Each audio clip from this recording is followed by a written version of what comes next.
Ahojte, možno ste postrehli na sociálnej sieti nejaké tie videá so zázračným lepom, ktorý scelil, dá sa povedať, za sekundu čelné sklo, alebo zrkadlo, svetlomet dokonca, ktorý je plastový, a rôzne vitríny sklenené, dokonca akvárium, ktoré je tlakové, teda je tam určitý tlak, keďže je tam voda. Máme ho tu, zakúpili sme si ho, stalo nás to nejakých 24 eur. Dúfam, že to niečo spraví.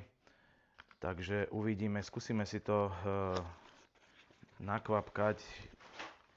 Je to iba lep, vnútri je žiletka a ešte nejaká tá folíka. Teda myslím si, že je to lep alebo čo? Čo to vlastne je? Neviem. Predtým sme si ešte flaštičku museli upraviť, lebo nebolo ani to poriadne spravené. No, ideme to vyskúšať, čo to ako spraví. Kvapneme tam teraz lep. My už sme si predtým prichystali nejaké to sklo, troška sme ho rozbili. Prichystali sme si takú prasklinku, ale aj rozpraskané sklo. Dáme tam, nanesieme tam ten lep a necháme pôsobiť. Tam je to písané chvíľu a potom na 5 minút dať na slniečko.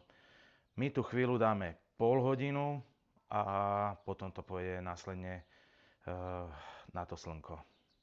A uvidíme, aký bude výsledok.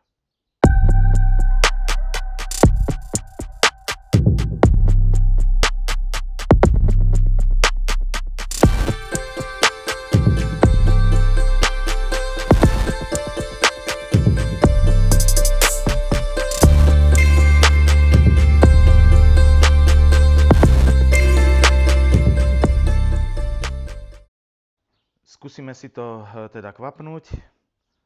Ideme na to. Tak. A skúsime aj túto čiaru dať a aj po prípade toto. Tej hmoty je tu dosť, tej fľaštičke, takže necháme to takto, necháme to pracovať teraz. Jak som hovoril, tu pol hodinku a uvidíme, čo bude za pol hodinu. Prešla pol hodina, ideme to prelepiť a dáme to na slniečko. Nechali sme to 5 minút na slniečku a ideme sa pozrieť na výsledok. Aj výsledok? Lep stále je tekutý, nezaschol, stále sa hýbe. Tento pokus sme urobili už asi zo 2 razy, alebo aj 3 razy. Vôbec to nezateká do tých praskliniek, ten lep.